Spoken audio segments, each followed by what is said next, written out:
Hi നമസ്കാരം, എൻ്റെ പേര് ആൻ ജെയിംസ്. ഇന്ന് ഒ പി ടോക്സിന്റെ പുതിയ വിശേഷം ചെക്ക്മേറ്റ് എന്ന് പറയുന്ന പുതിയ സിനിമയാണ്. അതിന്റെ വിശേഷങ്ങൾ പങ്കുവയ്ക്കാൻ വേണ്ടിയിട്ട് നമ്മുടെ കൂടെ ലാൽ സാർ, രതീഷ് ശേഖർ ആൻഡ് രേഖ ഹരീന്ദ്രൻ ആണുള്ളത്. നമുക്ക് അവരുടെ വിശേഷങ്ങളിലേക്ക് കടക്കാം. ലാൽ സാർ ആദ്യമായിട്ട് തിരക്കഥ എഴുതുന്ന സിനിമയാണല്ലോ പപ്പൻ, പ്രിയപ്പെട്ട പപ്പൻ. അപ്പൊ അതിന്റെ നിർമ്മാതാവ് ഹരിശ്രീ ഹരീന്ദ്രൻ സാറിന്റെ മകളാണ് ഈ സിനിമയിൽ നായികയായിട്ട് വരുന്നതെന്ന് പറഞ്ഞു കഴിഞ്ഞപ്പോൾ ഒരുപാട് ഓർമ്മകളിലേക്ക് പോയിട്ടുണ്ടാവുമല്ലോ ആ ഒരു സിനിമ, അതിന്റെ ലൊക്കേഷൻ, ആ കഥ. അപ്പൊ എന്തൊക്കെ ഓർമ്മകളാണ് ആ സിനിമയെ പറ്റിയുള്ളത്? സിനിമയെ പറ്റി ഓർമ്മ വരുന്നതിനേക്കാൾ ഉപരിയായിട്ട് ഞാൻ ഒട്ടും പ്രതീക്ഷിച്ചില്ല. ഒരു കഥ പറയാൻ വേണ്ടിയിട്ട് സൂമിൽ മീറ്റിങ്ങിൽ വന്നപ്പോൾ ഒരാളെ പരിചയപ്പെടുത്താം സർപ്രൈസായിട്ടെന്ന് പറഞ്ഞിട്ട് ഇങ്ങനെ ഇത് രേഖ പരിചയപ്പെടുത്തി. അപ്പോൾ ഞാൻ പറഞ്ഞ ഓക്കെ എന്താണ് ഇത് ലാൽ സാറിൻ്റെ ഒരു പഴയ സുഹൃത്തിൻ്റെ മകളാണ്. ഇത് ആരാണെന്ന് ചോദിച്ചപ്പോഴാണ് ഇങ്ങനെ ഹരിശ്രീയിലെ ഹരിയുടെ മകളാണ്. അത് ഭയങ്കര ഒരു രസമുള്ളൊരു കേൾവിയായിരുന്നു അത് കേട്ടപ്പോൾ. സത്യം പറഞ്ഞു കഴിഞ്ഞാൽ എനിക്ക് ആ പടത്തിലേക്ക് ആദ്യമായിട്ട് തന്നെ എൻ്റർ ആകുന്നത് ആ ഒറ്റ വാക്കിലാണ്. പെട്ടെന്ന് എനിക്ക് അതിനോട് എന്തോ ഒരു മാനസികമായിട്ടുള്ളൊരു അടുപ്പം തന്നെ ഉണ്ടായി. കാരണം വെച്ചാൽ ഞങ്ങൾ സത്യനന്ദിക്കാടിൻ്റെ അടുത്ത് പണ്ട് പോയി കഥ പറയാൻ വേണ്ടി പോയപ്പോൾ അന്ന് ഹരിശ്രീക്ക് വേണ്ടിയിട്ട് സത്യനന്ദിക്കാടിൻ്റെ അടുത്ത് ഞങ്ങൾ പറഞ്ഞ കഥ ശരിക്ക് നാടോടിക്കാറ്റിൻ്റെ കഥയായി. പക്ഷെ അന്ന് പുള്ളിക്കത് കൺവിൻസിങ് ആയില്ല. കാരണം വെച്ചാൽ അത് ലോജിക്കില്ലാത്ത പടമല്ലേ, അങ്ങനെ പടം ഒതുവും. അപ്പോഴാണ് ഫാസിൽ സാർ എടുക്കാൻ വേണ്ടി വെച്ചിരുന്നതാണ് ഈ പപ്പം പ്രിയപ്പെട്ട പപ്പൻ എന്ന് പറയുന്ന കഥ. അപ്പോൾ അതെന്താണെന്ന് ചോദിച്ചപ്പോൾ ഞങ്ങൾ ആ കഥ പറഞ്ഞു. അത് സത്യത്തിന് ഭയങ്കരമായിട്ട് ഇഷ്ടപ്പെട്ടു. സത്യം എന്ന് പറഞ്ഞ തന്നെ ഫാസ് സാറിനെ വിളിച്ച് ചോദിച്ചു, ഞാൻ ആ കഥ എടുത്തോട്ടെ. ഫാസ് സാറിന് അങ്ങനെയാണെങ്കിൽ എടുത്തോളൂ, കുഴപ്പമില്ല, ഞാൻ എടുക്കാൻ വേണ്ടി വെച്ചെങ്കിൽ സാറില്ല, നിങ്ങൾ എടുത്തോളൂ. അങ്ങനെയാണ് ആ സിനിമയിലേക്ക് ലാൻഡ് ചെയ്തത്. ശരിക്കും പറഞ്ഞാൽ ഞങ്ങൾ എഴുതുന്ന ഞങ്ങളുടെ ഒരു ജോലി, സിനിമയിൽ ഒരു ജോലി സ്ക്രീനിലേക്ക് ആദ്യമായിട്ട് കാണുന്നത് ആ സിനിമയിലൂടെയാണ്. അതിൻ്റെ ഒരുപാട് ഓർമ്മകളുണ്ട്. അതിൻ്റെ ഷൂട്ടിങ്ങും കാര്യങ്ങളൊക്കെ ആയിട്ട് ബന്ധപ്പെട്ട് അതിനകത്ത് ഒരുപാട് പേരുണ്ട്. എന്നെ ഫർഗീസ്, ഹരിശ്രീ അശോകൻ, സൈനുദ്ദീൻ, അങ്ങനെ അവരൊക്കെ അതിനകത്ത് അന്ന് അഭിനയിച്ചുണ്ട്. അപ്പോൾ കുറച്ച് നേരത്തേക്ക് ഞാൻ ആ ഒരു ഇതിനകത്തേക്ക് ആയിപ്പോയി പെട്ടെന്ന്. അതിന് ശേഷമാണ് ശരി ഓക്കെ കാര്യങ്ങൾ നടക്കട്ടെ. പിന്നെ രേഖയെ പറ്റി അന്വേഷിച്ചു, എന്ത് ചെയ്യുന്നു, രേഖ എന്തായിരുന്നു കാര്യങ്ങൾ. ഇപ്പോഴാണ് പറയുന്ന രേഖ ഇതിനകത്തൊരു മുഖ്യ കഥാപാത്രത്തെ അവതരിപ്പിക്കുന്നുണ്ട്. അപ്പോഴും ഞാൻ കരുതി ദൈവമേ, ഒരു പരിചയമില്ലാത്ത കുറേ ആളുകളെ കൂടിയിട്ടുണ്ടാക്കുന്നൊരു സിനിമയാണ്, ഇതൊക്കെ ആകും. പക്ഷെ അവരൊക്കെ വെൽ പ്രിപ്പയർഡായിട്ട് ഡയലോഗുകൾ പഠിച്ച് അതിൻ്റെ സിറ്റുവേഷൻസിൽ എങ്ങനെ റെൻഡർ ചെയ്യണം, ഓരോ ഡയലോഗിൻ്റെ പ്രസൻറ്റേഷൻസും കാര്യങ്ങളൊക്കെ പഠിച്ച് വളരെ കൃത്യമായിട്ടുള്ളൊരു ക്ലാസ് രതീഷ് അവർക്ക് കൊടുത്തിട്ടുണ്ടെന്ന് അവിടെ ചെന്ന് കഴിഞ്ഞ് ഇവരെയൊക്കെ നേരിട്ട് കണ്ടപ്പോഴാണ് മനസ്സിലാകുന്നത്. രതീഷ് സാർ, ഫുള്ളി ന്യൂയോർക്കിൽ ചിത്രീകരിച്ച ഒരു സിനിമയാണല്ലോ ചെക്ക്മേറ്റ്. അപ്പൊ ഈ സിനിമ ന്യൂയോർക്കിൽ ചിത്രീകരിക്കുമ്പോൾ നമുക്ക് ഓൾറെഡി ഒരു ടെൻഷൻ ഉണ്ട്, ഇതിപ്പം എങ്ങനെ ഇത് പ്രാബല്യത്തിൽ വരും, അല്ലെങ്കിൽ ഒരുപാട് നിയമ തടസ്സങ്ങൾ, ഒരുപാട് പ്രശ്നങ്ങൾ, ഇതിനെയൊക്കെ നേരിട്ടുകൊണ്ട് എങ്ങനെ ആ ഒരു സിനിമ പൂർത്തീകരിക്കാൻ കഴിഞ്ഞു? അതിന്റെ ഒരു എക്സ്പീരിയൻസ് പറയോ? ഇത് ചെക്ക്മേറ്റ് ഫിലിം ചെയ്തിരിക്കുന്നത് ന്യൂയോർക്ക്, കണക്റ്റിക്കറ്റ് ആൻഡ് മാസച്യൂസെറ്റ്സ്, പിന്നെ വെർമോണ്ട്, 4 സ്റ്റേറ്റിലാണ്, ന്യൂ ഇംഗ്ലണ്ട് റീജിയനിൽ 4 സ്റ്റേറ്റിലാണ് അത് ഷൂട്ട് ചെയ്തിരിക്കുന്നത്. നമ്മൾ ഇപ്പം യു എസിലെ ഒരു സിറ്റുവേഷൻ എന്ന് പറഞ്ഞാൽ, ഇപ്പം ഞങ്ങൾ അവിടുത്തെ പാർലമെൻറ്റിൽ ഷൂട്ട് ചെയ്തിട്ടുണ്ട്. അവിടെ അതിന് എല്ലാത്തിനും പ്രൊവിഷൻസ് ഉണ്ട്. ബിക്കോസ് അതൊരു പൊതു മുതലാണ്. അപ്പം അതിന് സ്റ്റാച്യൂസും കാര്യങ്ങളൊക്കെ നമ്മളതെല്ലാം വായിച്ച് ഒരു പ്രോസസ്സ് ഉണ്ട്. ഇവിടെ നമ്മുടെ മലയാളത്തിലുള്ള പോലെ തന്നെ ഒരു പ്രോസസ്സ് അവിടെ ഉണ്ട്. ആ പ്രോസസ്സ് അപ്പോൾ അവിടുത്തെ കണക്റ്റിക്കറ്റ് ഫിലിം അസോസിയേഷനായിട്ട്, അതായത് ഗവൺമെൻറ് അസോസിയേഷനായിട്ട് നമ്മൾ സംസാരിച്ചു. അപ്പോൾ പെർമിറ്റ്സും കാര്യങ്ങളും എല്ലാം സോഴ്സ് ചെയ്തു. പിന്നെ നമ്മുടെ പ്രൊഡ്യൂസേഴ്സായിട്ടുള്ള പോൾ കറുകപ്പള്ളി, ലിൻഡോ ജോളി, ഹജു, ഉമ്മൻ, ഇവരെല്ലാവരും ഹെൽപ്പ് ചെയ്തു. പിന്നെ അവിടുത്തെ ഡോക്ടേഴ്സ് ഒത്തിരി പേരുണ്ട് നമ്മുടെ പ്രൊഡ്യൂസേഴ്സൊക്കെ ആയിട്ട്. അപ്പോൾ അവരുടെ കുറേ ലൊക്കേഷൻസ് നമ്മൾ സോഴ്സ് ചെയ്തു. പിന്നെ നമ്മുടെ ടീം അതിന് വേണ്ടിയിട്ട് അങ്ങ് ഇറങ്ങിയത് എല്ലാം പ്രാവർത്തികമാക്കി. അല്ല, അവരിവിടെ അന്ന് ഈ പാർലമെൻറ്റൊക്കെ ഷൂട്ട് ചെയ്തു എന്ന് പറഞ്ഞു. അപ്പോൾ അവിടെയൊക്കെ അതിൻ്റെ കൃത്യമായിട്ടുള്ളൊരു ലൈനുണ്ട്, കാര്യങ്ങളുണ്ട്. ഇവിടെ ഉണ്ട് എന്ന് അദ്ദേഹം പറഞ്ഞു. അങ്ങനെയൊന്നുമല്ല, ഇവിടെ പല കാര്യത്തിലും ഒന്നും ഇല്ല എന്നുള്ളതാണ് എൻ്റെ സത്യം. ഇവിടെ ആലുവ പാലസ് എന്ന് പറഞ്ഞൊരു ബിൽഡിംഗ് കിടപ്പുണ്ട്. കാര്യമായിട്ട് അവിടെ ഒരു സംഭവങ്ങൾ നടക്കുന്നില്ല. വല്ലപ്പോഴും വല്ല മിനിസ്റ്റേഴ്സ് വന്നു കഴിഞ്ഞാൽ 1 മുറിയോ 2 മുറിയോ എൻഗേജ്ഡ് ആണെങ്കിലായി. പക്ഷെ അതൊന്നും ഷൂട്ടിങ്ങിന് ചോദിച്ചു കഴിഞ്ഞാൽ കൊടുക്കില്ല, അതിൻ്റെ പെർമിഷൻ കൊടുക്കില്ല. മിക്കവാറും ഇവിടെയുള്ള ഗവൺമെൻറ് സ്ഥാപനങ്ങളൊക്കെ പലതും വെറുതെ കിടക്കുന്ന സ്ഥലങ്ങൾ പോലും നമ്മൾ പെർമിഷൻ ചോദിച്ചു കഴിഞ്ഞാൽ അതെന്തോ വലിയ പാതകം ചെയ്യുന്ന ഒരു രീതിയിലാണ് അതിനെ കാണുന്നത്. ഒക്കെ ഇവിടെയൊക്കെ വരേണ്ടതാണ് ശരി. കാസ്റ്റിംഗിന്റെ കാര്യങ്ങളൊക്കെ എങ്ങനെയായിരുന്നു നിങ്ങൾ ചെയ്തിട്ടുണ്ടായിരുന്നത്? ഇങ്ങനെ കാസ്റ്റിംഗിലേക്കൊക്കെ നമ്മളിത് സിനിമ തുടങ്ങിയ അതിൻ്റെ സിനിമ എന്നുള്ളൊരു ആശയം നമ്മൾ കോവിഡിന് മുമ്പ് വേറൊരു പ്രോജക്റ്റാണ് പ്ലാൻ ചെയ്തിരുന്നത്. അപ്പോൾ അത് കുറച്ചുകൂടെ ഒരു ഹൈ ബഡ്ജറ്റ് പ്രോജക്റ്റ് ആയിരുന്നു. അപ്പോൾ അങ്ങനെയാണ് ഒരു ആന്തോളജി സീരീസ് നമ്മൾ മനസ്സിൽ വിചാരിച്ചു. അങ്ങനെ ഒരു കാസ്റ്റിംഗ് കോൾ പോലെ, കാസ്റ്റിംഗ് കോൾ എന്ന് പറയില്ല, ഒരു ഫിലിം മേക്കിംഗ് 101 സെഷൻ പോലെ വെച്ചിട്ട് ആളുകളെ നമ്മൾ ക്ഷണിച്ചു. എന്നിട്ട് നമ്മൾ സിനിമയെക്കുറിച്ച് സംസാരിച്ചു, മലയാള സിനിമയെക്കുറിച്ച് സംസാരിച്ചു, ഇന്ത്യൻ സിനിമയെക്കുറിച്ച് സംസാരിച്ചു. ഇങ്ങനൊരു ആശയമുണ്ട്, യു ഗൈസ് ഇൻ അഭിനയിക്കാനാണെങ്കിൽ മാത്രമാണെങ്കിൽ വരണ്ട, അതിനൊരു ഓപ്ഷൻ ഇല്ല എന്നുള്ള literally put my words foot forward. അങ്ങനെ അതിൽ നിന്നും സെലക്ട് ചെയ്ത ഇപ്പം നമ്മുടെ ചീഫ് അസോസിയേറ്റ് ഡയറക്ടർ ബാല, പുള്ളി ഹീസ് ആക്ച്വലി തമിഴൻ, പുള്ളി അങ്ങനെയാണ് ഓൺ ബോർഡായത്. ഇപ്പം രേഖ, രാജി, സൗമ്യ എന്ന് പറയുന്ന ആളാണ് ഇത് ഫുള്ള് അറേഞ്ച് ചെയ്തത്. അപ്പം ഒരു മെറ്റിക്കുലസ് പ്രോസസ്സിലൂടെ നമ്മൾ പോയി. പിന്നെ ഞാനിതിന് മുമ്പും മെൻഷൻ ചെയ്തിട്ടുണ്ട്, നമ്മൾ പ്രോജക്റ്റ് മാനേജ്മെൻറ്റിൻ്റെ കുറച്ച് ടെക്നിക്സും കാര്യങ്ങളൊക്കെ ഉപയോഗിച്ച് സ്പ്രെഡ്ഷീറ്റ്സ് ഉണ്ടാക്കി, മോഡൽസ് ഉണ്ടാക്കി. അപ്പോൾ ഈ മോഡൽസിലേക്ക് നമ്മൾ ഓരോ ഡേറ്റ ഇൻപുട്ട് ചെയ്ത് കൊടുക്കും. അപ്പോൾ അതിൽ നിന്നും it will basically spit out all the results. ഇത് എങ്ങനെയാണ് ഇതിൻ്റെ ലോജിസ്റ്റിക്സ് ചെയ്യുക.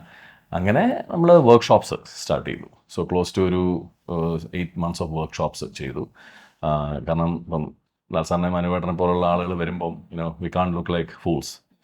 അപ്പോൾ ആ ഒരു പ്രോസസ്സിലൂടെ പോയി, പ്രോസസ് ഓറിയൻറ്റഡ് ആയിട്ടാണ് നമ്മൾ ഈ ഒരു സംഭവങ്ങളെല്ലാം പുൾ ഓഫ് ചെയ്തത്. ഓക്കെ, അങ്ങനെയാണ് ചൈൽഡ് ആർട്ടിസ്റ്റിനെയൊക്കെ അൺഎക്സ്പെക്റ്റഡ് ആയിട്ട് കിട്ടുമായിരുന്നു. പിന്നെയാണോ സ്റ്റോറീസ് ഒക്കെ അറിഞ്ഞത്? ചൈൽഡ് ആർട്ടിസ്റ്റ് ആക്ച്വലി എൻ്റെ മോളാണ്. മേഘന ആണ് ഇതിനകത്തെ ചൈൽഡ് ആർട്ടിസ്റ്റായിട്ട് ഒരു ക്യാരക്ടർ ചെയ്തിരിക്കുന്നത്. അതല്ലാതെ കുറേ ക്യാരക്ടേഴ്സ് ഉണ്ട്. എല്ലാവരും നമ്മളൊരു ഒരു ഒരു പ്രോസസ്സിലൂടെ പോയി അവരെ ഷൂട്ട് ചെയ്ത് അവരെ ഒരു ഡയലോഗും സംഭവം എല്ലാം കൊടുക്കും. ബേസിൽ ഒരു ഗ്രൂപ്പായിട്ടാണ് നമ്മൾ ചെയ്യുന്നത്. നമ്മളൊരു 5-6 പേര് at any given point of time നമ്മളൊരു 5-6 പേര് കാണും. എന്നിട്ട് ആ ഒരു പ്രോസസ്സിലൂടെ. രേഖ 18 വർഷക്കാലമായിട്ട് ന്യൂയോർക്കിലായിരുന്നല്ലോ. അപ്പം അവിടെ എന്താ മോഡലിംഗ് ചെയ്യുന്നുണ്ടായിരുന്നോ? ഞാൻ അവിടെ വർക്ക് വൈസ് ഒരു ഫൈനാൻസ് ഡയറക്ടറായിട്ട് ഒരു കമ്പനിയിൽ വർക്ക് ചെയ്യാണ്. പക്ഷെ മോഡലിംഗ് വെച്ച് തുടങ്ങി ഇവിടെ തന്നെ ഉണ്ടായിരുന്നു, കേരളത്തിൽ ഡാൻസിങ്ങും മോഡലിംഗ് ഉണ്ടായിരുന്നു. അവിടെ പോയിട്ട് കുറച്ചും കൂടെ ചെയ്തു. പിന്നെ അത് കഴിഞ്ഞ് പാജന്റിന് വിൻ ചെയ്തു. അപ്പൊ പാജന്റ് കഴിഞ്ഞ ഒരു നെക്സ്റ്റ് സ്റ്റെപ്പ് യൂഷ്വലി എല്ലാവർക്കും ഒരു സിനിമയാണല്ലോ. അപ്പോ ഞാൻ കുറച്ച് മ്യൂസിക് വീഡിയോസ് ചെയ്തു. അപ്പൊ അങ്ങനെ ആക്ടിങ് ഒരു ഇൻട്രസ്റ്റ് ഉണ്ടെന്ന് ഐ റിയലൈസ്. അതിൻ്റെ കൂടെ ഈ ഒരു ഓഡിഷൻ കോള് വന്നപ്പോ ഇറ്റ് വാസ് ഒരു നോ ബ്രെയിനർ. അപ്പൊ അങ്ങനെയാണ് അത് തുടങ്ങിയത്. എന്താ സിനിമയിലേക്ക് വരെ എത്ര ലേറ്റ് ആയേ? കുറച്ചുകൂടെ നേരത്തെ എന്തുകൊണ്ട്? ഇത് പണ്ട് ലാലേട്ടൻ പറഞ്ഞ പോലെ എല്ലാത്തിനും സമയം ഉണ്ടല്ലോ. നമ്മള് ആക്ച്വലി അച്ഛൻ മരിച്ചു കഴിഞ്ഞിട്ട് പിന്നെ നമ്മള് കുറച്ച് പഠിത്തവും ഇതെല്ലാം ആയിട്ട് ആ ഒരു ഫീൽഡിൽ പോയി. അപ്പൊ സിനിമ കാണും, ഒത്തിരി എൻജോയ് ചെയ്യും. പക്ഷെ ആ ഒരു ഫീൽഡിൽ നിന്ന് സെപ്പറേറ്റ് ആയി കുറച്ച് സ്റ്റേബിൾ ആവാനുള്ള ഒരു ഇതായിരുന്നു. അപ്പോൾ പഠിച്ച് കല്യാണം കഴിഞ്ഞു, US പോയി. പക്ഷെ എപ്പോഴും ഈ ഒരു കോളിംഗ് ഉണ്ടായിരുന്നു, ഒരു ആക്ടിങ് എന്നൊരു ഇത് ചെയ്തപ്പോൾ അതൊരു വിടാത്തൊരു ഭ്രാന്ത് പോലെയായി. അപ്പൊ അങ്ങനെ തിരിച്ചു വന്നാണ്. പിന്നെ better late than never. Okay, story കേൾക്കുന്നതിന് മുമ്പ് ഏതെങ്കിലും ഫിലിമിന്റെ സ്റ്റോറി കേട്ടിട്ടോ അല്ലെങ്കിൽ ചാൻസസ് എന്തെങ്കിലും വന്നിട്ടുണ്ടല്ലോ? ഇതാണോ ഫസ്റ്റ് ഒരു മൂവ്? വന്നിട്ടുണ്ട്. ഞാൻ ആക്ച്വലി മിസ് ഇന്ത്യ ആ കോntest വിൻ ചെയ്ത് കഴിഞ്ഞപ്പോൾ കുറച്ച് കോൾസ് വന്നു. പക്ഷെ നമുക്ക് ബിഗസ്റ്റ് തിങ് നമുക്ക് ഏതാ ലെജിറ്റിമേറ്റ് എന്ന് അറിയില്ലല്ലോ. നമ്മളവിടെ US ഉണ്ടാകുമ്പോൾ നാട്ടിലേക്ക് വന്നിട്ട് നല്ല ടീമാണോ ഒന്നും അറിയില്ല. അവിടെയുള്ള ടീംസും ഉണ്ടായിരുന്നു കുറെ. അപ്പൊ എനിക്ക് ചെയ്യുമ്പോൾ നല്ലൊരു ടീമായിട്ട് നല്ലൊരു പ്രോഡക്റ്റ് ചെയ്യണമെന്നുണ്ടായിരുന്നു. അപ്പോൾ ഫസ്റ്റ് ഓഫ് ഓൾ രതീഷ് കനേഡിക്കറ്റിൽ വെൽ നോൺ ആണ്. രതീഷായിട്ട് ഞാൻ ഒരു മ്യൂസിക് വീഡിയോയിൽ വർക്ക് ചെയ്തിട്ടുണ്ട്. പിന്നെ ഈ ഗ്രൂപ്പ് എന്ന് പറഞ്ഞാല് മോർ ദാൻ ഒരു ആക്ടിങ്ങിന് വേണ്ടി വരുന്ന ആൾക്കാരുടെ ആയിട്ടും എല്ലാവർക്കും സിനിമ എന്ന് പറഞ്ഞാൽ ഭയങ്കര ജീവനാണ്. അപ്പൊ ആ ഒരു കമ്മിറ്റ്മെന്റ് ഉണ്ടാവും. ആ ഫൈനൽ പ്രോഡക്റ്റ് ഭയങ്കര രസമായിട്ട് ചെയ്യുമെന്നൊരു ഉറപ്പുണ്ടായിരുന്നു. പിന്നെ എൻ്റെ കൂടെ ലാലങ്കിള് വരലും അനുവേട്ട വരലും അത് ഒരു ബ്ലെസ്സിങ് ഇൻ ഡിസ്ഗൈസ് ആയിരുന്നു. അപ്പൊ എല്ലാം കൂടി വന്നപ്പോ ഇതായിരുന്നു പെർഫെക്റ്റ് പ്രോജക്റ്റ്. ഓക്കെ, പിന്നെ ഇപ്പൊ കഴിഞ്ഞ ദിവസം രാജലക്ഷ്മി മാം പറയുണ്ടായിരുന്നു, ഫസ്റ്റ് സിദ്ദിഖ് സാറിനെ കണ്ട സമയത്ത് സെറ്റില് ഭയങ്കര ടെൻഷൻ ഉണ്ടായിരുന്നു, എങ്ങനെ ചെയ്യണം എന്ത് പറയണമെന്നൊന്നും അറിയാതെ കണ്ണടച്ചാണ് ഡയലോഗ് ഫുള്ള് പറഞ്ഞു തീർത്തത്. അപ്പം പുതുമുഖങ്ങളുടെ കൂടെ അഭിനയിക്കുമ്പോൾ അല്ലെങ്കിൽ ആദ്യമായിട്ട് സിനിമയിൽ അഭിനയിക്കാൻ വരുന്ന ആൾക്കാര് അവരെ ഫേസ് ചെയ്തപ്പോ എന്തെങ്കിലുമൊക്കെ എന്താ തോന്നിയത്? അല്ല, എനിക്ക് എന്താ പറയാ, ഇപ്പൊ ഇതില് ഇവരൊക്കെ വളരെ നേരത്തെ തന്നെ പ്രാക്ടീസ് ചെയ്ത് ഡയലോഗുകൾ റിഹേഴ്സ് ചെയ്ത് അതിൻ്റെ മോഡുലേഷൻസ് കാര്യങ്ങളൊക്കെ കൃത്യമായിട്ട് ഇവരെ പഠിപ്പിക്കാൻ ആളുകളുണ്ടായിരുന്നു. അങ്ങനെ ഇവർ എന്താണോ ഡയറക്റ്റ് ഉദ്ദേശിക്കുന്ന സിനിമ, ആ സിനിമയിൽ ഇവർ ചെയ്യുന്ന പാർട്ട് എന്താണെന്നുള്ളതിനെ പറ്റി നല്ല കൃത്യമായിട്ട് ഇവരെ പഠിപ്പിച്ച കുറേ ആളുകളായിട്ടാണ് വരുന്നത്. അപ്പം അവിടെ ഞാൻ അവിടെ ചെന്ന് നിൽക്കുമ്പോൾ ശരിക്കും പറഞ്ഞാൽ പുതുമുഖം ഞാനാണ്. ഞാൻ അപ്പോൾ മനസ്സിലാക്കിയ അല്ലെങ്കിൽ ആ കഥ കേട്ടപ്പോൾ എനിക്ക് തോന്നിയിട്ടുള്ള കാര്യങ്ങൾ മാത്രം വെച്ചിട്ട് അഭിനയിക്കാൻ വേണ്ടിയിട്ട് വന്ന ഒരാളാണ്. ഡയലോഗുകൾ എനിക്കപ്പം കിട്ടുന്നതാണ്. അപ്പോൾ അത് പഠിച്ചെടുത്തിട്ട് പറയുമ്പോൾ എൻ്റെ വയസ്സിനൊരു തെറ്റുണ്ടായി കഴിഞ്ഞാൽ അത് വളരെ മോശമാണ് ഇവരുടെ കുട്ടികളുടെ മുമ്പിൽ. അപ്പോൾ അവരുമായിട്ട് അഭിനയിക്കുന്നത് ഒരു എക്സ്പീരിയൻസ് തന്നെയാണ്, തീർച്ചയായിട്ടും ഒരു പുതിയ സുഖമുള്ളൊരു എക്സ്പീരിയൻസ് തന്നെയാണ്. പിന്നെ ഇവർ വെൽ പ്ലാൻഡ് ആയിരുന്നു എല്ലാ കാര്യത്തിനും. ഇപ്പം ഞാനിപ്പോൾ ഇവിടെ നിന്ന് ആരെങ്കിലും ന്യൂയോർക്കിൽ സിനിമ എടുക്കണം എന്ന് പറഞ്ഞിട്ട് പോകുന്നു എന്ന് എൻ്റെ സുഹൃത്തുക്കൾ പോകുന്നു പറഞ്ഞാൽ ഞാൻ ഉടനെ ഇവരെ സജസ്റ്റ് ചെയ്യും, നിങ്ങൾ അവരെ ഒന്ന് കോണ്ടാക്ട് ചെയ്യും, അവർക്ക് നിങ്ങൾക്ക് ഒരുപാട് കാര്യങ്ങൾ പറഞ്ഞു തരാൻ പറ്റും. ഇപ്പം ഇവിടെ ഒരു സിനിമയിൽ പുതിയതായിട്ട് കുറേ പിള്ളേർ കൂടിയിട്ട് സിനിമ എടുക്കുന്നതിനേക്കാൾ പഠിക്കാനുണ്ടാവും അവിടെ ചെയ്യുന്നവർക്ക്. കാരണം വെച്ചാൽ ഇവിടെ ട്രാക്കിൽ കിടക്കുന്ന ഒരുപാട് കാര്യങ്ങളുണ്ട്. യൂണിറ്റ് വിളിച്ചാൽ വരുന്ന എവിടെ നിന്നാണെന്നും ഫുഡ് എവിടെ നിന്ന് വരുമെന്നും ഫുഡിൻ്റെ ഡിപ്പാർട്ട്മെൻറ്റുകൾ ആരാണെന്നും ആർട്ടാരാണ് കോസ്റ്റ്യൂം എല്ലാത്തിനും ഒരു കൃത്യമായിട്ട് നിശ്ചയിച്ച ആളുകൾ ഇവിടെ തന്നെ ഉണ്ട്. ഇപ്പോൾ തന്നെ അവിടെയുള്ളത് ഇംഗ്ലീഷ് പടങ്ങളുടെയും കാര്യങ്ങളുടെയൊക്കെ ആളുകളാണ്. അത് ചിലപ്പോൾ അഫോർഡ് ചെയ്യാൻ പറ്റിയെന്ന് വരില്ല. അപ്പോൾ അത് അങ്ങനെ ഒരു പുതിയൊരു സെറ്റപ്പ് തന്നെ അവിടെ ഇവർക്ക് ക്രിയേറ്റ് ചെയ്യേണ്ടി വന്നിട്ടുണ്ട്. അപ്പോൾ ഇവർ ശരിക്കും പറഞ്ഞു കഴിഞ്ഞാൽ ഭയങ്കരമായിട്ട് സ്ട്രഗിൾ ചെയ്ത് കഷ്ടപ്പെട്ടിട്ടാണ് ആ ഒരു സ്റ്റേജിലേക്ക് ഷൂട്ടിങ്ങിനെ കൊണ്ട് എത്തിച്ചിട്ട് നമ്മൾ ഇവിടെ നടക്കുന്നതിനേക്കാൾ സ്മൂത്തായിട്ട് ആ പടം ഷൂട്ട് ചെയ്ത് അവസാനിപ്പിച്ചുവെങ്കിൽ അതൊരു ഭീകരമായിട്ടുള്ള അധ്വാനം തന്നെയാണ്. അത് എടുത്തു പറയേണ്ടത് തന്നെയാണ്. ഇൻട്രസ്റ്റിംഗ്ലി ഇതിൻ്റെ കോസ്റ്റ്യൂം ചെയ്തത് എൻ്റെ വൈഫ് മീരയും പിന്നെ സ്വപ്നി എന്ന് പറഞ്ഞ നമ്മുടെ ഒരു സുഹൃത്തുമാണ്. അപ്പോൾ നമ്മൾ ഇപ്പം ലാൽ സാറിനെ ഇവിടെ വന്നിട്ട് കോസ്റ്റ്യൂം ഇവിടെ നമ്മൾ അളവും കാര്യങ്ങളൊക്കെ എടുത്ത് കൊണ്ടുപോയി. ഇവിടുത്തെ ലാൽ സാറിൻ്റെ കോസ്റ്റ്യൂം ചെയ്യുന്ന ആള് പ്രോപ്പറായിട്ടുള്ള ഡയമെൻഷൻ കാര്യങ്ങളെല്ലാം ചെയ്തു. പക്ഷെ എന്നിട്ടും നമ്മൾ ഈ റിസ്ക് അവോയ്ഡ് ചെയ്യാനായിട്ട് ലാർജ്, എക്സൽ, XXL ഈ മൂന്ന് സൈസുകളുടെ ക്ലോസ് ടു ഒരു 40 കോസ്റ്റ്യൂം ഈ 3 സൈസുകളുടെ നമ്മൾ മേടിച്ചു. And the best part is അവിടെ നമുക്ക് റിട്ടേൺ ചെയ്യാം. അവിടെ നമ്മൾ ഓപ്പൺ ചെയ്തിട്ടില്ലെന്നുണ്ടെങ്കിൽ നമുക്കത് റിട്ടേൺ ചെയ്യാൻ പറ്റും. അങ്ങനെ ഒരു പ്രശ്നം തന്നെ ഇല്ല. അപ്പോൾ ആമസോൺ എവിടെ നിന്ന് ഓർഡർ ചെയ്താലും. അപ്പോൾ ഇതെല്ലാം മേടിച്ച് ലിറ്ററലി ഇപ്പം എൻ്റെ വീട്ടിൽ ഒരു ടെക്സ്റ്റൈൽ ഷോറൂം പോലെ അനുവേട്ടനും ലാസ്റ്റ് ഇപ്പോൾ ഷൂസ് ആണെന്നുണ്ടെങ്കിലും പല പല സൈസുകൾ മേടിച്ച് അത് പ്രോപ്പറായി അത് പ്ലാൻ ചെയ്ത് ഉപയോഗിക്കാത്തത് മാറ്റി വെച്ച് അത് റിട്ടേൺ ചെയ്യാൻ വേണ്ടിയിട്ട് നമുക്ക് വേറെ കുറച്ച് സുഹൃത്തുക്കളുണ്ടായിരുന്നു. ഇപ്പോൾ ദീപിക എന്നൊക്കെ പറയുന്ന കുറേ സുഹൃത്തുക്കൾ വേറെ, ബീനു, റൈറ്റ്, ഒത്തിരി പേര് റിട്ടേൺ ചെയ്യാൻ വേണ്ടിയിട്ട് മാത്രം നമ്മളിത് സോഴ്സ് ചെയ്തു. അവർക്ക് ഓക്കെ ലാൽ സാറിൻ്റെ കോസ്റ്റ്യൂംസ് ഇതാണ്, ഇന്ന ലൊക്കേഷൻസിനുള്ളത് ഇതാണ് എന്ന് പറഞ്ഞാൽ അത് റിട്ടേൺ ചെയ്യാൻ വേണ്ടി തന്നെ ഒരു വർക്ക് ഫ്ലോ നമ്മൾ ക്രിയേറ്റ് ചെയ്തു. പുതിയൊരു സംവിധായകൻ പുതിയൊരു സിനിമയായിട്ട് വരുമ്പം പെട്ടെന്നൊരു അക്സെപ്റ്റൻസ് കിട്ടാൻ വളരെയധികം ബുദ്ധിമുട്ടുണ്ടാകുമല്ലോ. അപ്പം അതിൽ നേരിട്ട വെല്ലുവിളികൾ എന്തൊക്കെയാണെന്ന് കുറച്ച് പറയാമോ? ഇപ്പം ഞാനൊരു പുതിയ സംവിധായകനാണ്, ഞാൻ പുതിയതായിട്ട് സിനിമ ചെയ്യുന്നു, അത് ആളുകളിലേക്ക് എത്തിക്കുക, അതിനൊരു അക്സെപ്റ്റൻസ് കിട്ടുക, എന്നെ ഒരു ഡയറക്ടറായിട്ട് അവർ പരിഗണിക്കുക, ആ ഒരു മേഖലയിലേക്ക് ഇന്നാവുക, ഇതൊക്കെ കുറച്ച് ടാസ്ക് ആണല്ലോ. അപ്പം അതിനെക്കുറിച്ചൊക്കെ എന്താ തോന്നി, എന്താ വിചാരിച്ചത്? പുതുതായിട്ട് നമ്മൾ എന്ത് കാര്യം ചെയ്യാൻ ശ്രമിച്ചാലും ഒരു വെല്ലുവിളി കാണും. അതിൻ്റെ കാരണം എന്ന് വെച്ച് കഴിഞ്ഞാൽ there is a status quo. Already ഒരു സിസ്റ്റം എല്ലാത്തിനും ഉണ്ട്. അപ്പോൾ ആ സിസ്റ്റത്തിൽ നിന്നും മാറി പുതുതായി ഒരു വ്യക്തി അല്ലെങ്കിൽ ഒരു ഗ്രൂപ്പ് വരുമ്പോൾ ആ സിസ്റ്റത്തിലുള്ള ആളുകൾ അവർ ചാലഞ്ച്ഡ് ആണ് എന്നുള്ളതല്ല പറയുന്നത്. They don't feel challenged. First ചോദിക്കുന്ന ക്വസ്റ്റ്യൻ എന്ന് പറഞ്ഞാൽ വൈ. പ്രത്യേകിച്ച് ഞാൻ സിനിമ എന്ന് പറഞ്ഞു കഴിഞ്ഞാൽ എല്ലാവരും ആദ്യം ചോദിക്കുന്നത് എന്തിന് സിനിമ, നിനക്ക് മര്യാദയ്ക്ക് വല്ല ജോലി ചെയ്തിൽ ബിസിനസ് നോക്കി ഒരു സൈഡ് അത് ചെയ്തുകൂടെ എന്നുള്ളതാണ് ഫസ്റ്റ് ക്വസ്റ്റ്യൻ. അപ്പം അതിൽ നിന്നും മാറി ചിന്തിക്കുന്ന, സിനിമയെ സ്നേഹിക്കുന്ന ഒരു ഗ്രൂപ്പാണ് നമ്മൾ. അപ്പം ഈ ഒരു ഇപ്പം ലോജിക്കലി നോക്കുകയാണെന്നുണ്ടെങ്കിൽ ഏതൊരു ആർട്ട് ഫോമും ലോജിക്കലല്ല. ലോജിക്കലായിട്ട് ചെയ്യുകയാണെന്നുണ്ടെങ്കിൽ നമ്മൾ പൈസ ഇൻവെസ്റ്റ് ചെയ്യണം, സ്റ്റോക്ക് മാർക്കറ്റിൽ ഇടണം, അതൊക്കെയാണ് logic. That's A left side of your brain. പക്ഷെ അങ്ങനെ മാത്രം ചിന്തിച്ച് ജീവിക്കുന്ന ആളുകളെ പോലും അതായത് കാർ ഓടിക്കുമ്പോൾ ഒരു പാട്ടാണ് കേൾക്കുന്നത്, അല്ലെന്നുണ്ടെങ്കിൽ അവരെല്ലാവരും കൂടുന്ന സമയത്ത് ഡാൻസ് ചെയ്യാനായിട്ട് ഉപയോഗിക്കുന്ന സിനിമകളാണ്. അവളുടെ രസം അവർ when they have fun they watch movies. അപ്പം ആർട്ടാണ് എല്ലാവരും ഉപയോഗിക്കുന്നത്. ഇപ്പം തന്നെ I have to say this. ഞാൻ ഒരു പ്രൊഡ്യൂസറിനെ കണ്ട് സംസാരിച്ചപ്പോൾ, പ്രൊഡ്യൂസറുള്ള ഒരു പൊട്ടൻഷ്യൽ പ്രൊഡ്യൂസർ, പുള്ളി പ്രൊഡ്യൂസർ ആയിരുന്നില്ല. പുള്ളി ഇതുപോലെ കണ്ട് സംസാരിച്ച സമയത്ത് പുള്ളി എന്നെ ഇൻസൾട്ട് ചെയ്ത് സംസാരിച്ചിട്ട് പുള്ളി ഇതുപോലെ പറഞ്ഞ് എനിക്കിതൊന്നും താല്പര്യമില്ല, എനിക്കതിനകത്തൊന്നും താല്പര്യമില്ല, നിങ്ങളെല്ലാം മണ്ടന്മാരാണ്, നിങ്ങളെല്ലാവരും മണ്ടന്മാരാണ്, ഇതൊന്നും ചെയ്യരുത്, സിനിമ ആരാണ് ഇപ്പോൾ സിനിമ കാണുന്നത്, ഒരു സിനിമ പോലും കളക്ട് ചെയ്യുന്നില്ല പൈസ എന്നുള്ള രീതിയിലെല്ലാം സംസാരിച്ചപ്പോൾ കുറച്ച് കഴിഞ്ഞപ്പം എനിക്ക് മനസ്സിലായി പുള്ളി എന്തായാലും പ്രൊഡ്യൂസർ ആകാൻ പോകുന്നില്ല, so all bets are off. അപ്പോൾ ഞാൻ പുള്ളിയുടെ അടുത്ത് പറഞ്ഞതാണ്, താങ്കളുടെ ഇപ്പം ഒരു കൊച്ചുമോളുണ്ടെങ്കിൽ ആ കൊച്ചുമോളുടെ ഒരു ബർത്ത്ഡേ ഉണ്ടെന്നുണ്ടെങ്കിൽ അവിടെ ആളുകളെല്ലാം അവിടെ ബാലൻസ് ഷീറ്റ് വെച്ചിരുന്നിട്ട് വായിക്കുകയല്ല ചെയ്യുന്നത്. അവിടെ ബർത്ത്ഡേ പാടി കൈകൊട്ടി പാട്ട് പാടും, സിനിമകൾ കാണും, അതാണ് ചെയ്യുന്നത്. അപ്പോൾ അതുപോലെ ചെയ്യുന്ന ഒരു കലാകാരനെ സപ്പോർട്ട് ചെയ്തില്ലെങ്കിൽ ഓക്കെയാണ്, I don't care, I personally don't care. പക്ഷേ ഇൻസൾട്ട് ചെയ്തത്, കാരണം അന്നൊരു ഇൻസൾട്ടായിരുന്നു. ഇപ്പം അന്ന് എൻ്റെ സുഹൃത്തും ഇതിൻ്റെ പ്രൊഡ്യൂസറായിട്ടുള്ള ലിൻഡോ ജോളി എന്ന് പറഞ്ഞ പുള്ളി നമ്മുടെ കൂടെ ഉണ്ടായിരുന്നു. പുള്ളിയാണ് അത് ആക്ച്വലി എന്നിട്ട് മാനേജ് ചെയ്തത്. പുള്ളി എന്നിട്ട് പറഞ്ഞു ഇതുപോലെ സംസാരിക്കരുത്, ഇതുപോലെ സംസാരിക്കാൻ പാടില്ല, പുള്ളി അത് അനുവദിക്കില്ല എന്ന് പറഞ്ഞ് പുള്ളി ആക്ച്വലി എന്നെ പ്രൊട്ടക്റ്റ് ചെയ്തു. സോ അത് ഒരു വളരെ നെഗറ്റീവായിട്ടുള്ളൊരു ദിവസമായിരുന്നു. അന്ന് കുറച്ച് മൊറാലൊക്കെ ഡൗൺ ആയി. അതാ ഞാൻ ചോദിക്കാൻ കാരണം, നമ്മൾ ഫസ്റ്റ് വരുമ്പോൾ നമുക്കൊരു അക്സെപ്റ്റൻസ് എവിടെയും കിട്ടില്ല. നമ്മുടെ കഴിവ് പ്രൂവ് ചെയ്യുന്ന സമയത്തായിരിക്കും നമ്മളെ കുറിച്ച് നെഗറ്റീവ് പറയുന്ന ആൾക്കാർ നമുക്ക് വേണ്ടി കൈയടിക്കാനുണ്ടാവുക. സോ സിനിമ എന്തായാലും നല്ല രീതിയിൽ വരും. ലാൽ സാർ, ഇപ്പം തെങ്കാശി പട്ടണം സിനിമ വന്ന സമയത്ത് തന്നെയാണല്ലോ ദേവദൂതൻ സിനിമ വന്നത്. അന്ന് ദേവദൂതൻ പരാജയത്തിലേക്ക് പോവുകയും തെങ്കാശി പട്ടണം വിജയത്തിലേക്ക് വരികയും ചെയ്തു. ഇന്ന് 24 വർഷങ്ങൾക്ക് ശേഷം ദേവദൂതൻ റിലീസ് ചെയ്ത് അത് വളരെ വലിയൊരു വിജയത്തിലേക്ക് പൊക്കോണ്ടിരിക്കുകയാണ്.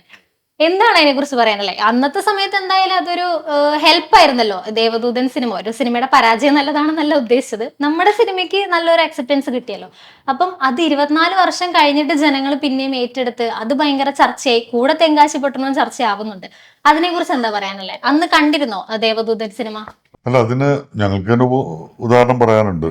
ഇപ്പോൾ പറഞ്ഞ രേഖയുടെ ഫാദർ പ്രൊഡ്യൂസ് ചെയ്ത പപ്പൻ പ്രിയപ്പെട്ട പപ്പൻ എന്ന് പറയുന്ന സിനിമ ഒരുപാട് പേര് ഇപ്പോഴും പറയുന്നുണ്ട് ആ സിനിമ കാലം തെറ്റി വന്ന സിനിമയാണ്, അതിപ്പോൾ വരേണ്ടതായിരുന്നു, അത് എന്ത് ഇൻട്രസ്റ്റിംഗ് ആണ് ഇപ്പോൾ കാണുമ്പോൾ എന്നൊക്കെ പറയുന്നുണ്ട്. ശരിക്കും അപ്പോൾ അതാ പറഞ്ഞത്, ഓരോ കാലത്തിനനുസൃതമായിട്ടുള്ള മാറ്റങ്ങളുണ്ടാകും. അതാണ് ഞാൻ കുറച്ച് മുമ്പ് പറഞ്ഞായിരുന്നു ഇവിടെ.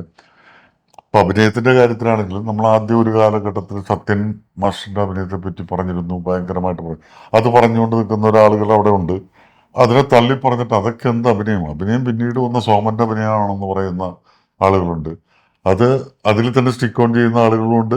അതിൽ നിന്ന് വിട്ടിട്ട് മമ്മൂട്ടി അഭിനയിക്കുന്നതാണ് അഭിനയം എന്ന് പറയുന്നത്. അപ്പോൾ അത് കാലാകാലങ്ങളായിട്ട് മാറ്റങ്ങൾ വന്നുകൊണ്ടിരിക്കും. ഈ മാറ്റങ്ങൾ വരുന്ന കൂട്ടത്തിൽ ചിലപ്പോൾ ഈ സർക്കിള് വന്ന് കണക്റ്റഡ് ആവുമ്പോൾ ഇതൊക്കെ അക്സെപ്റ്റ് ചെയ്തെന്നും വരാം, ഭാഗ്യമില്ലെങ്കിൽ ചെയ്യാതെ പോയെന്നും വരാം. ഇതൊന്നും ആർക്കും ഒന്നും പ്രവചിക്കാൻ പറ്റുന്ന കാര്യങ്ങളല്ല. എന്താണെങ്കിലും നല്ലത് എന്ന് പറയുന്ന ഒന്നുണ്ടെങ്കിൽ അത് എന്തെങ്കിലും അംഗീകരിക്കപ്പെടണം. See art is what fuels creativity. അതിപ്പോൾ ക്രിയേറ്റിവിറ്റി എന്ന് പറയുന്നത് I am even talking about a rocket scientist. എല്ലാവരെയും ഇന്നോവേറ്റീവ് ആയിട്ട് ചിന്തിക്കാൻ, ഡിഫറെൻറ്റ് രീതിയിൽ ചിന്തിക്കാൻ പ്രേരിപ്പിക്കുന്ന ഒന്നാണ് ആർട്ട്. അതിപ്പോൾ സിനിമയല്ല, അതിപ്പം ഒരു പെയിൻറ്റിങ് ആവാം. അങ്ങനത്തെ ആർട്ട് ഫോംസ് ആണ് ശരിക്കും പറഞ്ഞാൽ നമ്മളെ മുമ്പോട്ട് നയിക്കുന്നത്. അപ്പോൾ ആർട്ട് ഫോംസ് ചേഞ്ച് ചെയ്യുന്നതനുസരിച്ച് ഒരു സൊസൈറ്റിക്ക് ചേഞ്ച് ചെയ്യാൻ കഴിയുകയാണെന്നുണ്ടെങ്കിൽ they are on the right path. എൻ്റെ പേഴ്സണൽ അഭിപ്രായമാണ് കേട്ടോ. അതല്ലാതെ പഴയ കാര്യങ്ങൾ മോശമാണെന്നുള്ളതല്ല, പഴയ രീതികൾ ആയിട്ട് മാത്രം നമ്മൾ മുമ്പോട്ട് പോവുകയാണെന്നുണ്ടെങ്കിൽ ഇന്നും നമുക്ക് രാജാക്കന്മാർ കാണും, അല്ലേ? ഇന്നും രാജാക്കന്മാർ കാണും, അവരെ നമ്മൾ സെർവ് ചെയ്തുകൊണ്ടിരിക്കും. അങ്ങനത്തെ ഒരു സിസ്റ്റമാണ്. അതിൽ നിന്ന് മാറി ചിന്തിക്കുമ്പോൾ എല്ലാം മാറുന്നു. ചെക്ക്മേറ്റ് എന്ന് പറയുന്ന സിനിമ ഏറ്റവും കൂടുതൽ സംസാരിക്കുന്ന വിഷയം മരുന്നുകളും വാക്സിനേഷനും ഒക്കെ ആണല്ലോ. അപ്പൊ പറയുന്നോണ്ട് കുഴപ്പമില്ലല്ലോ. ഓക്കെ.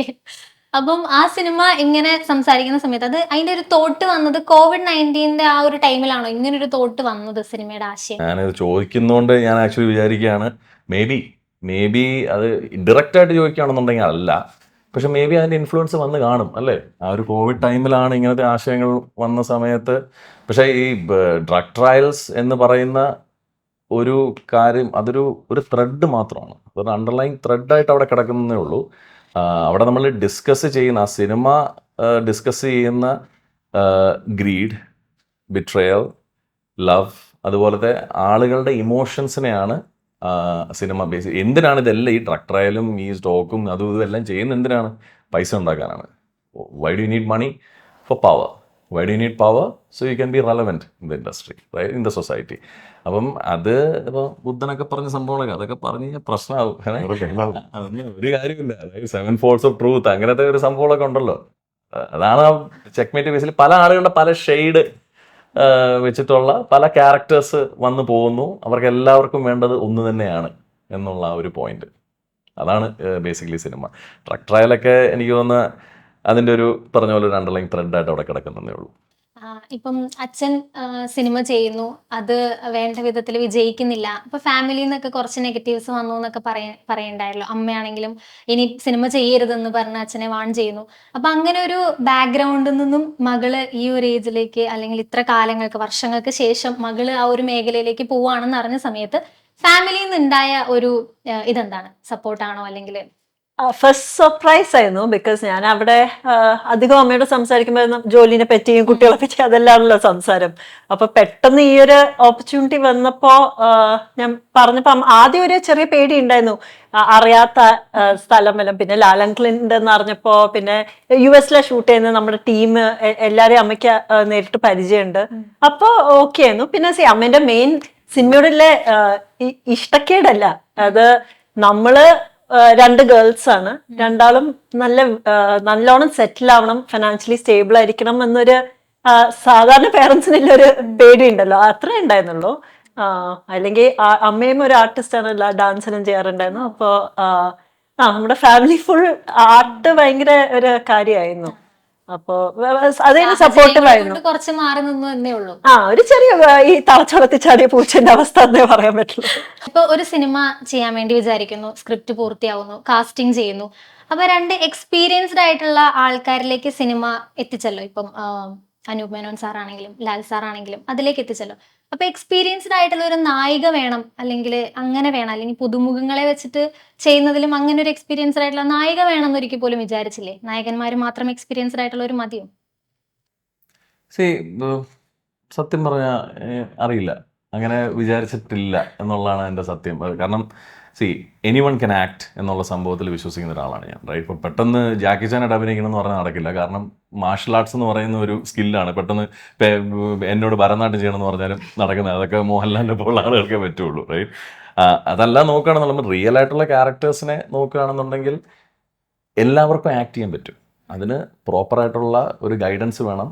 ഇപ്പോൾ ഈ ഒരു സിനിമയിൽ തന്നെ പല ക്യാരക്ടേഴ്സും ഞാൻ എഴുതിയത് ആ ആളുകളെ കണ്ടിട്ടാണ്. അപ്പം അങ്ങനെ വരുമ്പം they don't have to try. അവർക്ക് ആ ഒരു എക്സിസ്റ്റിംഗ് ആയിട്ടുള്ള അവരുടെ ഒരു സ്വഭാവം വെച്ചിട്ടാണ് ഞാൻ പല ക്യാരക്ടേഴ്സും ഇതിനകത്ത് എഴുതിയിരിക്കുന്നത്.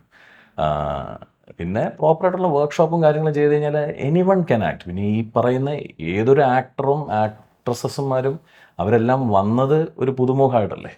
അപ്പം there's always a starting point. അത് I have to say, like Ratheesh ആ ഒരു റിസ്ക് എടുത്തത്, ബിക്കോസ് ഹിസ് ഫസ്റ്റ് മൂവി അല്ലേ. ഇപ്പൊ ഈ ഫീസ് എസ്റ്റാബ്ലിഷ് ഒരു പുതിയ ആളെടുത്ത ആൾക്കാർ പറയും ആക്ട്രസ് കൊള്ളൂലായിരുന്നു, പക്ഷെ ഹീസ് ഓൾറെഡി എസ്റ്റാബ്ലിഷ്. ഇത് രതീഷിന്റെ ഫസ്റ്റ് മൂവി തന്നെ ഇത്രയും പേർക്ക്, അതും ഇത്രയും ഇമ്പോർട്ടൻറ്റ് ക്യാരക്ടേഴ്സ് തന്നിട്ട് നമ്മളെ ട്രസ്റ്റ് ചെയ്ത് തന്നെ, I think it's a big thing. അതുകൊണ്ട് ആ ഒരു എന്താണ് നമുക്കൊരു ലയബിലിറ്റി തോന്നിയിട്ട് നമ്മൾ അത്രയും വർക്ക് ചെയ്തു, ഫുൾ ടീം, ഞാൻ മാത്രമല്ല എല്ലാവരും നല്ലോണം വർക്ക് ചെയ്ത് കുറെ കഷ്ടപ്പെട്ടാണ് ചെയ്തത്. പിന്നെ ഹീസ് എ പെർഫെക്ഷനിസ്റ്റ്. നമ്മൾ കറക്റ്റായി ഡെലിവർ ചെയ്തില്ലെങ്കിൽ ടേക്സ് എടുത്തു, ഭയങ്കര until it's up to his satisfaction he keeps going. അപ്പൊ കട്ട് വിളിച്ച് ഓക്കെ നെക്സ്റ്റ് എന്ന് പറഞ്ഞാൽ we know that it's come out as per his vision. അപ്പൊ ആ ഒരു സമാധാനം ഉണ്ടായിരുന്നു. പിന്നെ ഇതിലെ ഫീമെയിൽ ക്യാരക്ടേഴ്സ് ഒബ്വിയസ്ലി ഒരു ഫീമെയിൽ ഓറിയന്റഡ് സിനിമയാണ്. ഒബ്വിയസ്ലി ലാൽ സാറും അനുവേട്ടനും നമ്മളെ അത് സപ്പോർട്ട് ചെയ്ത് ആ ഒരു സിനിമയിലേക്ക് ദേവർ ഇൻ. അതിനകത്ത് ഒത്തിരി സന്തോഷം. ഇപ്പം രേഖയുടെ ക്യാരക്ടർ നോക്കുകയാണെന്നുണ്ടെങ്കിൽ ഇപ്പം 86 ദിവസമാണ് നമ്മളിതിൻ്റെ മെയിൻ ഷൂട്ട് നടന്നിരിക്കുന്നത്. ടോട്ടലി ഒരു 125 ഡേയ്സോളം ഷൂട്ട് ചെയ്തിട്ടുണ്ട്. Run and gun kind of കാര്യങ്ങൾ ചെയ്തിട്ടുണ്ട്. ഇപ്പം ഇതിലെ ഫീമെയിൽ ക്യാരക്ടേഴ്സ് ചെയ്തിരിക്കുന്ന ഇപ്പോൾ രേഖ, രാജി, രാജലക്ഷ്മി, അഞ്ജലി, സൗമ്യ എന്ന് പറയുന്ന അവർക്കൊക്കെ നമ്പർ ഓഫ് ഷൂട്ട് ഡേയ്സും സ്കെഡ്യൂൾസും ഒക്കെ വളരെ കൂടുതലായിരുന്നു. അപ്പം നാട്ടിൽ നിന്നും ഇപ്പം ലാൽ സാറിൻ്റെ സീക്വൻസ് നോക്കുകയാണെന്നുണ്ടെങ്കിൽ കറക്റ്റായിട്ട് നമ്മൾ 14 ദിവസം നമ്മളത് ചെയ്തു, ഡെലിവർ ചെയ്തു, വി വർ ഡൺ. അനുവേട്ടൻ നോക്കുകയാണെന്നുണ്ടെങ്കിൽ ക്ലോസ് ടു ഐ തിങ്ക് 45-50 ഡേയ്സോളം അദ്ദേഹം ഉണ്ടായിരുന്നു അവിടെ. അതെല്ലാം പക്കായിട്ടാണ് നമ്മൾ ചെയ്തത്. അപ്പോൾ അതിലേക്ക് ഒരു പുതിയ ആർട്ടിസ്റ്റിനെയും കൂടെ കൊണ്ടുവരുന്ന ഒരവസ്ഥ വന്നാൽ ആ സ്കെഡ്യൂള് ഒരു ബേർഡനായി മാറ്റി. ഇപ്പൊ ട്രെയിലർ കണ്ട സമയത്ത് കിങ് ലെയർ മൂവിയിൽ ചെയ്ത പോലെ ഒരു ക്യാരക്ടറിന്റെ ഷെയ്ഡ് എനിക്ക് തോന്നി. അങ്ങനെ ഒരു ക്യാരക്ടറാണോ ഇതിൽ ചെയ്തിരിക്കുന്നത് ഏകദേശം? അല്ല, അതുമായിട്ടും ഒരു വിധത്തിലുള്ള രണ്ടിലും സുന്ദരന്മാരാണ്. ആ, അത് ശരിയാണ്. അത് ഒരു കുറെ മാറ്റാൻ നോക്കി, സാധിച്ചില്ല. നമ്മുടെ സിനിമ 8-ാം തീയതി റിലീസ് ആവാണ് ചെക്ക്മേറ്റ്. അപ്പം പ്രേക്ഷകരോട് നിങ്ങൾക്ക് 3 പേർക്ക് എന്താ പറയാനുള്ളത്? നിങ്ങളുടെ ഒരുപാട് സ്ട്രഗിൾ, ഹാർഡ് വർക്ക് എല്ലാം ഉണ്ടെന്ന് നമുക്കിപ്പം മനസ്സിലായി. അപ്പം ഇനി എല്ലാം പ്രേക്ഷകരുടെ കയ്യിലാണല്ലോ. അപ്പൊ എന്താണ് നിങ്ങൾക്ക് അവരോട് പറയാനുള്ളത്? ഒരുപാട് സിനിമയെ സ്നേഹിക്കുന്ന, കലയെ സ്നേഹിക്കുന്ന, അമേരിക്കയിൽ സെറ്റിൽഡ് ആയിട്ടുള്ള കുറേ നല്ല ചെറുപ്പക്കാരുടെ, കഴിവുള്ള മിടുക്കന്മാരായ ചെറുപ്പക്കാരുടെ വളരെ ആത്മാർത്ഥമായിട്ടുള്ള ഒരു അറ്റംപ്റ്റാണ് ഈ സിനിമ. അവർക്ക് ഒരുപാട് തടസ്സങ്ങളൊക്കെ നേരിടേണ്ടി വന്നിട്ടുണ്ട്. കാരണം നേരത്തെ പറഞ്ഞ പോലെ ഒരു വഴി പുതിയതായിട്ട് വെട്ടി തെളിച്ചുണ്ടാക്കിയിട്ട് വേണം അവർക്ക് ലക്ഷ്യത്തിലെത്താനായിട്ട്. അല്ലാതെ കൃത്യമായിട്ട് കിടക്കുന്നൊരു റൂട്ടില്ല. അവിടെ നിന്നുകൊണ്ടിട്ട് ഒരു സിനിമ വിജയകരമായിട്ട്, ഭംഗിയായിട്ട്, മനോഹരമായിട്ട് ചിത്രീകരിക്കാനായിട്ട് അവർക്ക് സാധിച്ചിട്ടുണ്ട്. ആ സിനിമ കംപ്ലീറ്റ് ചെയ്യാനായിട്ട് അവർക്ക് പറ്റിയിട്ടുണ്ട്. അത് പ്രോത്സാഹിപ്പിക്കേണ്ടതും വന്ന് കാണേണ്ടതും ഒക്കെ നമ്മൾ ഓരോരുത്തരുടെയും ചുമതലയാണ്. വിശ്വസിച്ചുകൊണ്ട് ഇത് നല്ലൊരു സിനിമയാണെന്ന് ഉറപ്പ് പറയാനേ നമുക്ക് പറ്റുള്ളൂ. അത് കാണണം. തീർച്ചയായിട്ടും തിയേറ്ററിൽ ആളുണ്ടെങ്കിൽ അടുത്ത ദിവസത്തെ കാര്യങ്ങൾ തീരുമാനമാവുള്ളൂ. നിങ്ങളുടെ സഹകരണം 100% പ്രതീക്ഷ.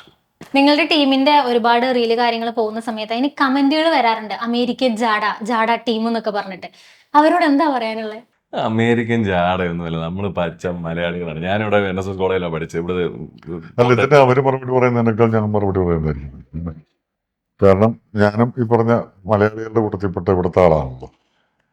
നിങ്ങൾക്ക് ഇവരൊക്കെ സംസാരിക്കുന്നത് കേട്ടാൽ അറിയാമല്ലോ. ഇപ്പോൾ രേഖയൊക്കെ ഇത്രയും നാളുകളായിട്ട് അവിടെ ന്യൂയോർക്കിൽ വളർന്ന ഇവരൊക്കെ എന്ത് കൃത്യമായിട്ട്, എന്ത് മനോഹരമായിട്ടാണ് മലയാളം സംസാരിക്കുന്നത്, രതീഷ് സംസാരിക്കുന്നത് ഒക്കെ. എല്ലാം ഞാനൊക്കെ സംസാരിക്കുന്നതിനേക്കാൾ വൃത്തിയായിട്ട് വാക്കുകളും കാര്യങ്ങളും പ്രയോഗങ്ങളും ഒക്കെ ഉപയോഗിക്കുന്നു എന്ന് പറയുന്നത് അവർ മലയാളത്തിനെ എത്ര കണ്ടിട്ട് സ്നേഹിക്കുന്നു എന്ന് പറയുന്നതിൻ്റെ ഏറ്റവും വലിയ ലക്ഷണമാണ്. പിന്നെ ഈ പടം ഇറങ്ങിയിട്ട് ഒരു സൂപ്പർ ഹിറ്റാക്കി കോടിക്കണക്കിന് രൂപ ഉണ്ടാക്കുക എന്ന് പറയുന്ന വലിയ സ്വപ്നങ്ങളായിട്ടല്ല അവർ വരുന്നത്.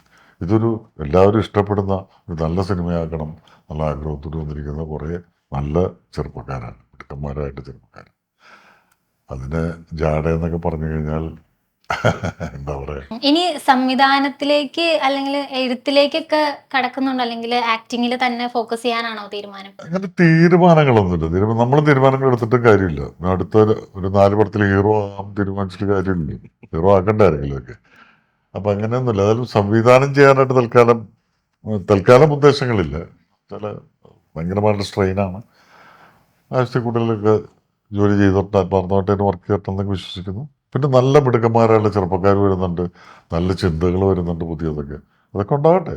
അതിനിടയ്ക്ക് നമുക്കും ചെയ്യണമെന്ന് തോന്നിയൊരു നല്ല ചിന്ത, അത് കൊള്ളാമല്ലോ, നമുക്ക് ചെയ്യാമല്ലോ എന്ന് തോന്നിക്കഴിഞ്ഞാൽ ചെയ്യും. ഇപ്പൊ എന്താ കറന്റ് നടക്കുന്ന വർക്ക് ഏതാ സിനിമയാണ്? ഇപ്പോൾ നടക്കുന്നത് ഒന്ന്, അൽത്താഫ് സംവിധാനം ചെയ്യുന്ന ഞണ്ടുകളുടെ നാട്ടിലെ ഇടവേള ഡയറക്റ്റ് ചെയ്ത അൽത്താഫിൻ്റെ ഫഹദ് ഫാസിലിൻ്റെ കൂടിയുള്ള പടമാണ്.